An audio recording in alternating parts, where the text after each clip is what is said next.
تحياتي زوار موقع أبو ظبي الرياضي، نعود إليكم في حلقة جديدة من دردشة كروية، وحلقة اليوم ستكون حول مباريات يوم الثلاثاء من دوري أبطال أوروبا. وللحديث حول هذا الموضوع نستضيف من الزملاء وسام النمر، محمد عواد، ومتري حجار.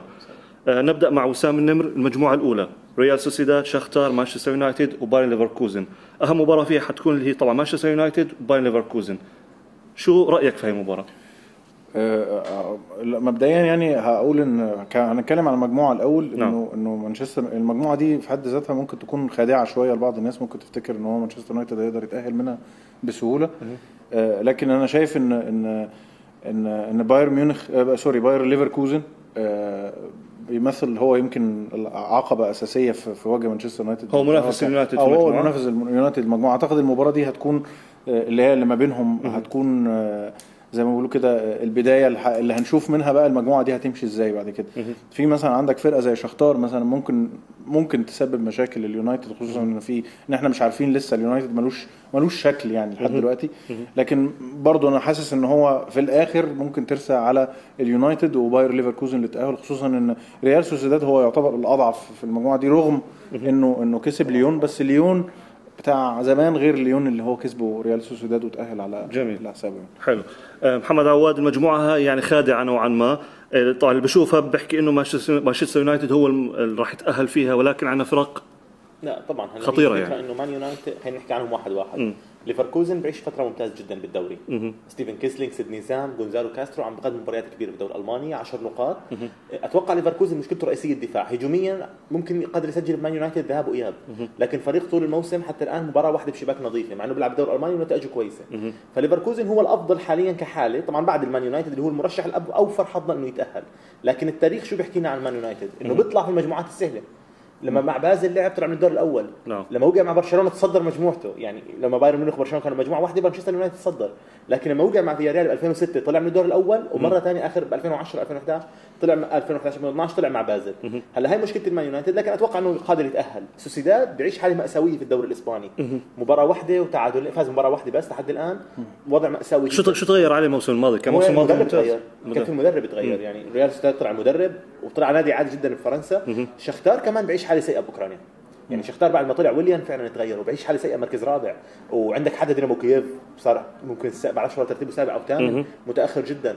في ميتاليست هلا اللي عم بيطلع نجم في اوكرانيا. بس شختار كمان بيعيش حاله سيئه. فمان يونايتد فرصته سهله، الثلاثه اللي معاه ما عدا ليفركوزن بيعيشوا حالات سيئه. فاتوقع مان يونايتد لازم يتصدر بسهوله، يعني لازم يحسم التاهل بعد 4 مباريات او 5 مباريات. ليفركوزن هو الاوفر حظا انه يكون بالدور الثاني. جميل، حلو. وممكن شختار يبقى في الدوري الاوروبي بقى يعني ممكن. سوسيداد وضعه سيء جدا، يعني الانجاز اللي عمله مع ليون والسنه الماضيه صعب جدا يتكرر. طيب مثل نحكي عن نفس المجموعه، مانشستر يونايتد مدربه جديد، ما عنده خبره كبيره في الشامبيونز ليج، تعاقدات مهمه ما عمل غير في اللاينه. كيف شايف انت حظوظ مانشستر يونايتد مع ليفركوزن وباقي المجموعه؟ الشباب كفوا وفوا عن بقيه الفرق يعني. ففعليا هو فعلا مثل ما قال محمد انه امام فرق حاليا ليست بوضع جيد. هلا شختار وضعه كمان مو جيد، كمان موسم بنصه يعني. مبدئيا صوره الفريق واضحه. ريال سوسيداد وباير ليفركوزن هو مثل ما قلنا العقبه الرئيسيه. مشكله المان يونايتد برايي هي عمليه البناء الهجومي. اليونايتد في مباراتين ماضيتين 3 مباريات ماضيتين لم يسجل. سجل في المباراه الاخيره بضربه جزاء مشكوك بصحتها وبضربه حره غير مباشره. اليونايتد يعاني في مساله البناء الهجومي. لولا فان بيرسي في الامام نحن لا نرى اي اداء هجومي لليونايتد. هي مشكله كتير كبيره، وهي انا برايي يعني العقبه الابرز امام اليونايتد. هلا عقبه اليونايتد الرئيسيه ليست الفرق، عقبه اليونايتد الرئيسيه هي نفسه. التسجيل. ان لم يسجل فهو سيعاني، يعني اذا لم ينجح بحل مشكله البناء الهجومي الذي هو يعني موجوده عنده، فهو سيعاني كثيرا مع هي الفرق، خاصه مثل ما قال محمد انه هو يعاني مع فرق اضعف منه. جميل. وسام، انت خايف من مويز؟ هو احنا كنا كلامنا قبل كده في دردشه قبل كده انه مويز يخوف، يعني هو مش مديك الانطباع، مش مطمنك على مانشستر يونايتد. مش هو نفس مانشستر يونايتد بتاع السير أليكس فيركسون. في نفس الوقت احنا ما نقدرش نحكم على مويز برضو لسه، لانه لسه عايزين نشوف التوليفه بتاعه الفرقه هتبقى عامله ازاي في الشامبيونز ليج. هل هيستمر بنفس الاسلوب في الدوري، يلعب على ضربه جزاء ولا ضربه حره ولا ضربه حره يلعبها روني ولا يلعبها فان بيرسي ولا يلعبها غيره؟ فاحنا لسه ما شفنالوش. المباراه بتاعه ليفركوزن هي اللي هتبين مويس تفكيره ازاي في الشامبيونز ليج. نعم. في بالنسبه للمان يونايتد يعني اتوقع مشكله البناء الهجومي في اللاين لازم يحلها. في اللاين بيقدر يلعب صانع العاب متوسط احسن، عقليته احسن من كاغاوا مثلا، شخصيته اقوى من شخصيه كاغاوا، فممكن يحلها بس بدها وقت يعني مش بيوم وليله. اكيد طبعا يلعب اليوم. بس مهم كثير انه بايرن ميونخ مانشستر يونايتد يحاول يجيب نقاط في الشامبيونز ليج من هلا، لانه لسه الدوري الانجليزي وضعه اصلا مش كويس يعني 7 نقاط. فلو انه ضيع اول 3 نقاط مع ليفركوزن في ارضه او ضيع جاب نقطه، فمان يونايتد حصير مضغوط هون وهون، فمش حيقدر يركز على شيء. وهذا مش فيرجسون اللي ممكن ينزل لك ماكينه. هذا بحكي عنه انه خبرته قليل في الشامبيونز ليج مويس، فممكن بس في شغله ثانيه مهمه خلي جمهور مانشستر يزعل من فيهم وسام. ركله جزاء مش مشكوك بصحتها، ركله جزاء غير صحيحه يعني تماما يعني، وفيها ايقاف. لازم يعني الايقافات اللي بتصير للويس سواريز على عضه زي عضه الاطفال واشياء هاي، لو بدهم يوقفوا اشلي يونغ لازم يتوقف مدى الحياه من كثر ما بيقع يعني بصراحه. اكثر لاعب شيء مستفز بالدوري الانجليزي، صار جايب 12 ضربه جزاء. احنا بنحب يعني الكل بيحترم مانشستر يونايتد، لكن اشلي يونغ ما بيمثل شخصيه مان يونايتد ابدا. طيب طبعا احنا بنعرف مثل انه المجموعه لسه افتتاحيه ولسه ما بين شيء منها، ولكن بشكل سريع تتوقع مين يتاهل عنها؟ انا بشوف انه مان يونايتد بايرن ليفركوزن من اقرب. هو يونايتد وبايرن ليفركوزن ما فيش طبعا. لا ان شاء الله نشوف 4 المان بدور 16. تمام. طيب ننتقل للمجموعه الثانيه اللي هي اللي فيها كوبنهاجن، يوفنتوس، غالاتاسراي وريال مدريد. طبعا العنوان الابرز للمرحله الاولى المجموعه هاي اللي هي مباراه ريال مدريد وغالاتاسراي، اعاده لمواجهتهم في الموسم الماضي. كيف شايف المباراه هاي في ارض غالاتاسراي؟ بص احنا كل سنه بنقول ان غالاتاسراي ممكن وهو هيبقى غالاتاسراي بتاع زمان، وكل شويه نقعد ندي وننفخ في غالاتاسراي على قد ما نقدر، بس في الاخر بيثبت لنا ان هو لما بيجي قدام فرقه قويه ما بتلاقيه بيتهز وخلاص بيبقى زيه زي اي فرقه تانية. فبالتالي انا شايف ان في المجموعه دي مش هتخرج عن يوفنتوس وريال مدريد من المجموعه دي انهم يتاهلوا، لان يوفنتوس يعتبر هو انا عن نفسي كمان مرشح اليوفنتوس ان هو يطلع اول المجموعه، مش ريال مدريد، لانه اعتقد ان هو عنده استقرار افضل. المدرب بتاعه عارف اللعيبه بتاعته وقدراتها ايه. ريال مدريد لسه بيشوف بيل هيلعبوا هنا ولا هيلعبوا فين، ولسه بيجرب يعني في التشكيله بتاعته. طبعا اف سي كوبنهاجن ده هو الوحيد اللي زي ما بيقولوا كده المجهول اللي في مجموعه قويه يعني. هو واحد يكفي ان هو نادي كان واخد الدوري الدنماركي السنه اللي فاتت، السنه دي طالع ال11 على الدوري في مشاكل. فبالتالي ان كوبنهاجن ده يعني اعتقد ان هو يعني هو هيبقى حصاله المجموعه يعني. جميل. بالنسبه لكوبنهاجن لغالاتاسراي، دور المجموعات في الموسم الماضي قدم أداء كويس وتأهل عن جدارة للدور الثاني، وحتى مع ريال مدريد يعني صحيح خسر في الذهاب، ولكن في الإياب في أرضه قدم مستويات كبيرة. كيف شايف أنت غالاتاسراي؟ بشوفه بالدوري 6 نقاط من 4 مباريات، عنده ضعف هجومي واضح، 4 أهداف ب4 مباريات كمان، منهم 3 مباراة واحدة. الفريق عنده مشكلة هجومية واضحة حتى بوجود دروجبا وبوراك يلمز والأسماء هاي وشنايدر كل هذا الحكي. أتوقع مشكلة الأتراك إنهم سنة و10 لا يعني. غالاتاسراي السنه الماضيه كان لازم يطلع مع شالكه، لولا ما شالكه استهان فيه بالاياب، تعادل معاه شالكه بتركيا، وكان لازم خلص تنتهي القصه من زمان وما شفناها مع مدريد. اللي صار انه غالاتاسراي استفاد من الدور الاول بوضع مباراته مع مانشستر يونايتد كانت متاخره عن غيره، فهو الوحيد اللي قدر ياخذ 3 نقاط من مانشستر، هاي فادته. بصراحه مش شايف انه غالاتاسراي حيكون شيء يعني، مش حيكون شيء. ريال مدريد ممكن انه المباراه الاولى ولسه اللعيب ما انسجم وممكن يشوف صعوبه، لكن بنهايه المجموعه حنشوف انه الريال حيكون اكيد فوق غالاتاسراي ويوفنتوس حيكون اكيد فوق غالاتاسراي. هذا المنطق، لانه يوفنتوس واقعي مع كونتي وغالاتاسراي اتوقع صعب يخدعه. بنفس الوقت ريال مدريد اكيد جاهز جدا انه يهزم غالاتاسراي ويهزم كوبنهاجن. اخر 15 مباراه فاز مباراه واحده من السنه الماضيه اللي جاب فيها الدوري لليوم، 15 مباراه فوز واحد. فهذا نادي اتوقع يطلع 0 نقطه يعني، الا اذا في نادي من الانديه اعطاه نقطه يعني، اتوقع ممكن يطلع 0. وبس يعني واضح جدا انه غالاتاسراي مش جاهز انه يغلب مدريد، حتى لو مدريد تعادل مع فياريال مش حتكون مأساة يعني. الريال اكيد قادر يهزم غالاتاسراي ذهاب اياب، قادر يهزم كوبنهاجن ذهاب اياب، وقادر يكون مع يوفنتوس ذهاب اياب. حتى يوفنتوس يعني بيقدر يغلب ريال مدريد ذهاب اياب. المباراه لسه مجموعه واضحه بين اثنين. غالاتاسراي وضعه مش مريح، نشوف شو بده يصير لاخر المجموعه. جميل. بدي احكي عن متري عن جزئيه اللي هو أنشيلوتي بده يلعب كاسياس في دوري الابطال.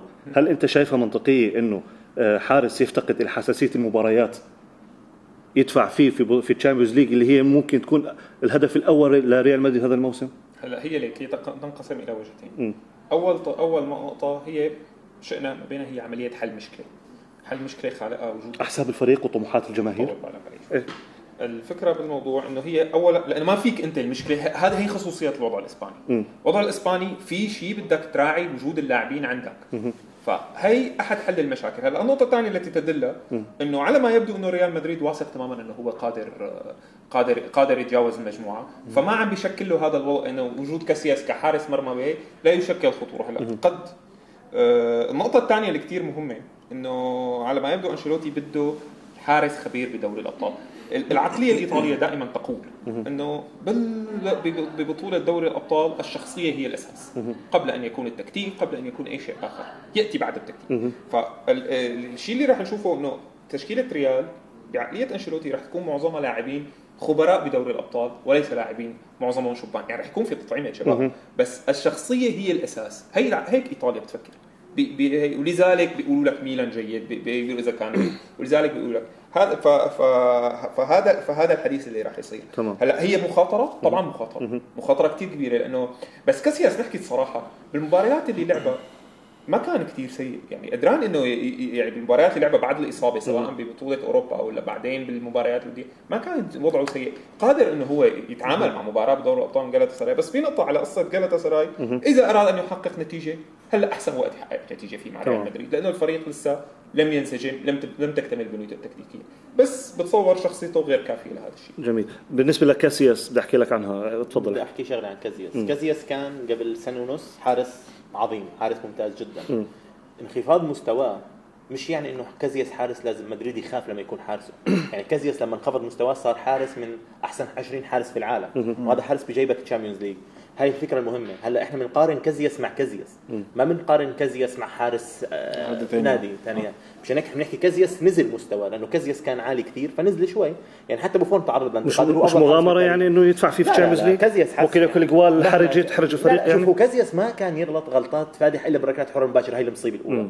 هي الاولى. الثانيه انه كان يطلع شوي مشكله بالهواء، لكن اتوقع انه تعالج. كازياس حاليا عم بيتدرب مع واحد من احسن مدربين الحراس في العالم. اذا كان كازياس بده يرجع فلازم بوابه رجوعه للدوري وبوابه رجوعه للسيطره في مدريد هي هاي المباريات دوري الابطال. فانا مش كثير خايف من موضوع كازياس. المهم بدنا نشوف بيل هل حيلعب اساسي ولا لا. كمان بيل شيء مهم جدا والتركيز عليه والضغط عليه كبير.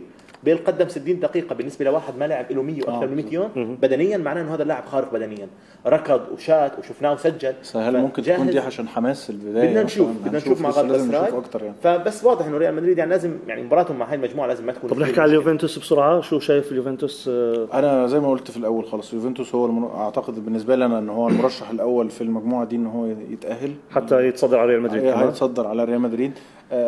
بص اليوفنتوس يعني لو احنا اتكلمنا عليه مش هنخلص. بس في نقطه بس كنت عايز اتكلم فيها على كوبنهاجن، الفريق الدنماركي ده. الدنمارك هو عنده حاجه غريبه شويه ان هو بيتعادل كتير، فدي ممكن تتسبب في مشاكل للريال مدريد ويوفنتوس وممكن يلخبط اوراق المجموعه. يعني هو اتعادل 11 مباراه من 33 السنه اللي فاتت، والسنه دي متعادل 4 من 8، فمعنى وبيتعادل في اخر 10 دقائق. فاحنا يعني ما نعرفوش قوي، بس هو ممكن يتسبب في مشاكل فجاه تلاقي فيه تعادل يضيع نقط. اليوفنتوس كيف شايف؟ بالنسبه لليوفنتوس بعيدا عن ضجه الاعلام وموطئ الاعلام يملك افضل مثلث خط وسط في اوروبا. يعني ممكن الناس تحكي لك هسه تشافي نيستا بوسكيتش، هذا زمان. هلا افضل مثلث خط وسط بيرلو بوجبا فيدال، افضل قاطع كرات في اوروبا مع افضل لاعب صاعد شاب في خط الوسط مع مايسترو اوروبا كلها مايرلو. هاي مشكله. بس مشكله ثانيه في يوفنتوس المهاجم اللي جنب تيفيز. يعني جابوا تيفيز حل المشكله، لكن فوجينيتش بقتل تيفيز، لاعب كسول. انا اللحظه اللي بستناها من كونتي هي لحظه حقيقه اشوف فوجينيتش احتياطي ومين مكان مهاجم ثاني. يعني لسه لورينت اللي ما شفناه ممكن يطلع احسن، انه مستحيل في مردود سلبي. يعني فوجينيتش بعطيك 10 مباريات سلبيه وبعدين في مباراه واحده بيجي بفوزك 3-0 على اكبر نادي. هذا الشيء ما بيلزم اليوفنتوس. يوفنتوس لو عنده مهاجم ثاني انا ممكن بهاي الحلقه احكي يوفنتوس حيشوفه بالنهائي. لكن المشكله المهاجم اللي جنب تيفيز. كل خطوط يوفنتوس كامله، يوفنتوس ممتاز، نقصه مهاجم جنب تيفيز. جميل. خير كله. طيب احنا هيك انهينا، اتفقنا انه تقريبا اقرب للتاهل هم يوفنتوس وريال مدريد عن المجموعه الثانيه. هيك بنكون انهينا اول مجموعتين الحديث عنهم.